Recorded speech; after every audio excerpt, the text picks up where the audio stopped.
अरे कभी सोचा है कि ये हवा जिसमें हम सांस लेते हैं, पानी जो हम पीते हैं या जिस मोहल्ले में हम रहते हैं, ये सब आपस में जुड़े कैसे हैं? बस यही है एनवायरमेंटल स्टडीज, मतलब ईवीएस की दिलचस्प दुनिया। और देखिए, ये सिर्फ पेड़ पौधों की बात नहीं है, ये तो हमारे चारों ओर मौजूद हर चीज के बारे में है। तो चलिए इसी कनेक्शन को जरा और करीब से समझते हैं। तो सबसे पहले ये शब्द पर्यावरण आया कहाँ से? ये एक फ्रेंच शब्द एनवायरनर से निकला है, जिसका मतलब होता है घेरना। तो सीधी सी बात है, जब हम पर्यावरण की बात कर रहे होते हैं तो हम असल में अपने आस पड़ोस को ही समझने की कोशिश कर रहे होते हैं।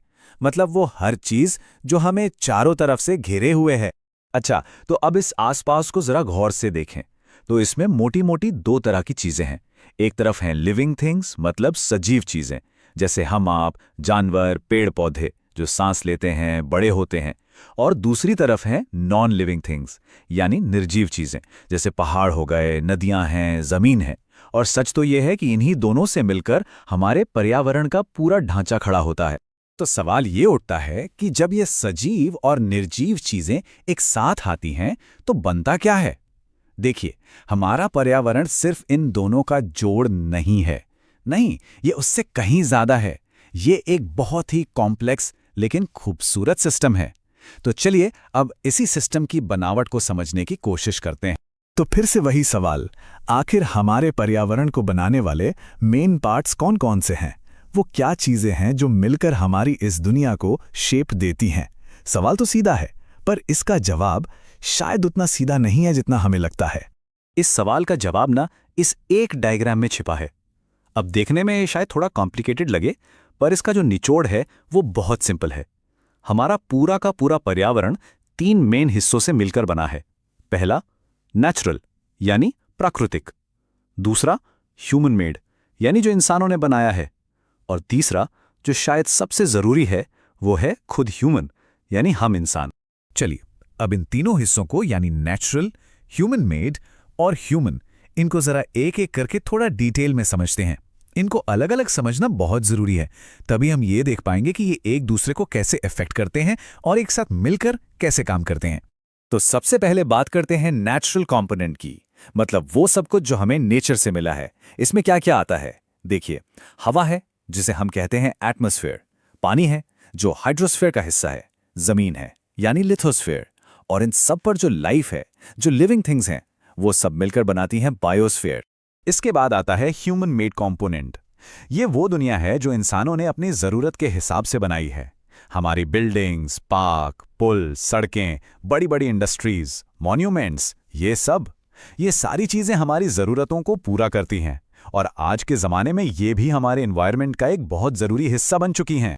और आखिर में आता है वो हिस्सा जिसे हम अक्सर नजरअंदाज कर देते हैं, और वो हैं हम खुद, यानी ह्यूमन कंपोनेंट। इसमें सिर्फ एक अकेला इंसान नहीं आता, बल्कि हमारे बनाए हुए जो सोशल स्ट्रक्चर्स हैं वो भी शामिल हैं। हमारा परिवार, हमारी कम्युनिटी, धर्म, education system, economy, political system, ये सब मिलकर हमारा एक सोशल एनवायरनमेंट बनाते। ठीक है, तो अब तक हमने ये समझ लिया कि एनवायरनमेंट है क्या और किन चीजों से बना है। पर सवाल यह है कि इतनी बड़ी और कॉम्प्लिकेटेड चीज को स्कूलों में बच्चों को सिखाया कैसे जाता है? इसके लिए ना एक बहुत ही वेल थॉट आउट और सिस्टमैटिक अप्रोच लिया गया है। आपको शायद यकीन ना हो, लेकिन ईवीएस का पूरा सिलेबस सिर्फ और सिर्फ 6 मेन थीम्स पर टिका हुआ है। जी हां, आपने सही सुना, सिर्फ 6। और कमाल की बात यह है कि ये 6 की 6 थीम्स हमारी डे टू डे लाइफ से बिल्कुल सीधे सीधे जुड़ी हुई हैं। तो कौन सी हैं ये 6 थीम्स? ये हैं family and friends, food, shelter यानी हमारा घर, वाटर, ट्रैवल, और आखिर में things we make and do, यानी वो चीजें जो हम बनाते हैं और करते हैं। अब इन्हें ही क्यों चुना गया? क्योंकि ये किसी भी बच्चे की जिंदगी के सबसे बेसिक और इमीडिएट एक्सपीरियंसेस होते हैं। इससे क्या होता है कि सीखना बहुत नेचुरल और रेलेवेंट हो जाता है। तो थीम्स तो तय हो गई, लेकिन ईवीएस में सिर्फ क्या पढ़ाना है ये जरूरी नहीं है, कैसे पढ़ाना है ये भी उतना ही जरूरी है। यहां मकसद सिर्फ बच्चों को इन्फॉर्मेशन देना नहीं है, नहीं, बल्कि एक खास तरह की सोच और समझ डेवलप करना है। देखिए, ईवीएस की क्लास कोई नॉर्मल ट्रेडिशनल क्लास नहीं होती। यहां लर्निंग बाय डूइंग पर जोर दिया जाता है, मतलब एक्टिविटीज और एक्सपेरिमेंट्स के जरिए सीखना। पढ़ाई को रियल लाइफ से जोड़ा जाता है। साइंस और सोशल स्टडीज को अलग-अलग सब्जेक्ट्स की तरह नहीं, बल्कि एक साथ जोड़कर पढ़ाया जाता है। और सबसे जरूरी बात, डिस्कशन। बच्चों के बीच बातचीत को बहुत इंपॉर्टेंस दी जाती है। तो कुल मिला के बात यह है कि ईवीएस की जर्नी एक बहुत छोटी सी जगह से शुरू होती है, हमारे परिवार से, और ये हमें सीधा पूरे प्लैनेट से जोड़ देती है। और ये हमें सबसे बड़ा सबक यही सिखाती है कि इस दुनिया में कोई भी चीज़ अकेली नहीं है, हर चीज़ एक दूसरे से जुड़ी हुई है। तो आज हमने एनवायरनमेंट की दुनिया को थोड़ा करीब से जाना। अब जाते जाते एक सवाल, अगर किसी बच्चे को सिर्फ एक सेंटेंस में समझाना हो कि पर्यावरण आखिर है क्या, तो कैसे समझाएंगे? सोचिए।